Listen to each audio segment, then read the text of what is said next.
ക്ഷേത്ര പരിസരത്ത് കരുതിക്കൂട്ടി സംഘർഷത്തിന് കളമൊരുക്കി CPM. ആറ്റുകാൽ ദേവീക്ഷേത്രത്തിലാണ് ഫ്ലക്സ് ബോർഡ് വെച്ച് CPM പ്രകോപനം സൃഷ്ടിച്ചത്. ഹൈന്ദവ സംഘടനകളുടെ കൊടിമരത്തിൽ CPM വെച്ച മുഖ്യമന്ത്രിയുടെ ചിത്രമടങ്ങിയ ഫ്ലക്സ് ബോർഡ് പ്രതിഷേധത്തെ തുടർന്ന് നീക്കം ചെയ്യുകയായിരുന്നു.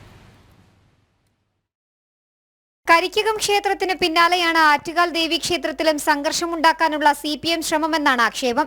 ഇതിന്റെ ഭാഗമായാണ് പൊങ്കാലയുടെ ഭാഗമായ ആഘോഷ ബോർഡുകളും ഹൈന്ദവ സംഘടനകളുടെ കൊടിമരവും മറച്ചുള്ള CPMന്റെ ഫ്ലെക്സ് വയ്ക്കൽ.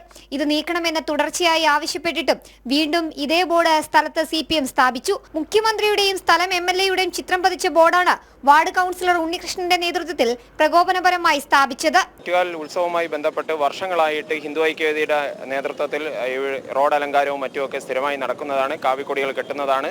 മാത്രമല്ല പൊങ്കാല ആശംസാ ബോർഡ് ഇവിടെ BJPയുടെയും RSSന്റെയും കൊടിമരങ്ങളിൽ വച്ചിരുന്നതിനെ മറച്ചുകൊണ്ടാണ് ഉണ്ണികൃഷ്ണന്റെ രാഷ്ട്രീയ ബോർഡുകൾ ഇവിടെ സ്ഥാപിക്കാൻ ശ്രമിച്ചുകൊണ്ട് മനഃപൂർവ്വം സംഘർഷം ഉണ്ടാക്കാൻ ശ്രമിച്ചതാണ്. മനഃപൂർവ്വമായിട്ടുള്ള ഒരു സംഘർഷം സൃഷ്ടിക്കാൻ വേണ്ടിയിട്ട് CPMന്റെ ഭാഗത്തു നിന്നുള്ള ബോധപൂർവമായിട്ടുള്ള ശ്രമമാണ് ഇതിന് കാരണം. അതേസമയം ഇതുമായി ബന്ധപ്പെട്ട് ഹൈന്ദവ സംഘടനകൾ നടത്തിയ പ്രതിഷേധത്തിന് നേരെ പോലീസ് അതിക്രമമുണ്ടായി. വനിതാ പ്രവർത്തകരെ പോലീസ് കയ്യാമം വെച്ചെന്നും ആരോപണമുണ്ട്.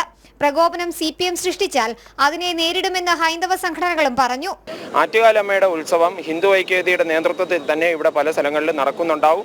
അതിന് ഒരു വീഴ്ചയും ഉണ്ടാവില്ല. കാവിക്കൊടികൾ കെട്ടുക തന്നെ ചെയ്യും. ആറ്റുകാലമ്മയുടെ ഫ്ലെക്സ് ബോർഡുകൾ നമ്മൾ എല്ലാ സ്ഥലങ്ങളിലും സ്ഥാപിക്കും. അതിൻ്റെ മേലെ രാഷ്ട്രീയ ബോർഡുകളുമായിട്ട് വരാനാണ് താല്പര്യം അവരുടെ ശ്രമമെങ്കിൽ അതിനെ രാഷ്ട്രീയപരമായിട്ടും സംഘടനാപരമായിട്ടും നേരിടാൻ BJP RSS ഒരല്പം പോലും വിട്ടുവീഴ്ചയില്ലാതെ മുന്നിൽ തന്നെ കാണും.